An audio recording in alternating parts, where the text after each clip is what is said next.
Okuva eggwanga lya Uganda we lyalumbibwa ekirwadde kya COVID-19 mu Maachi w'omwaka guno, bizinesi nnyingi ezigootaanye olw'ensonga nti eggwanga lyateekebwa ku muggalo. Wadde ng'omukulembeze w'eggwanga azenga agulawo ebintu ebimu okuli amasomero, entambula z'olukale n'ebirala nga ne ku ntandikwa ya Ssabbiiti eno, Minisita w'ebyobulamu Dr. Ruth Aceng aliko bye yasumuludde okwali sawuna, gym, kasino n'ebirala, wabula ng'agamba bbaala tegannaggulwawo okutuusa n'olunaku olwaleero. Ekitongole ekigatta bannannyini mabaala n'abazikolamu ki Bars Owners Association ekikulemberwa Tasfela Mhetu beekubidde enduulu eri gavumenti nga basaba okubaggulawo. Gavumenti abakwataganya n'ekya COVID batuyimiriza ffe abasooka okuyimirizibwa era ne kati ffe abasembeyo okubeera nga tukyakoze eki tukyagaddewo.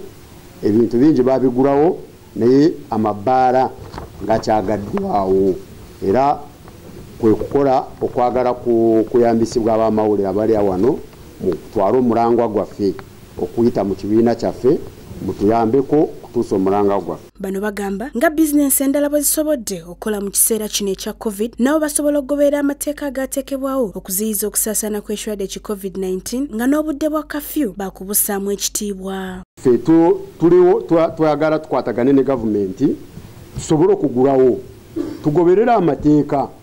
Ab'ekikuubo baagulawo mubalabye kampeni zizagulawo naye zisinga kubeera n'abantu abakyasinze okuba abantu abangi. Embaga bazigulawo ne bawa amakyaki baguguddewo kati kitegeeza bweba nga babawo abantu bibiri naffe tulina ebifo omuntu bw'abeera nga alina ekifo kigendamu abantu 10 atirisi bamuweeyo abantu 5. Bano bongeddeko nti batandise n'okugobebwa mu mayumba gaabwe nga n'amabanja gabatuuse mu bulago okubula okubatta nga kwotadde n'ebintu byabwe okutandika okwonooneka. Ebifo byaffe abangi tebakolera ku bifo byaffe, tetukolera ku bifo byaffe tupangisa. Kati tulinawo balandlords babanja esente zaabwe.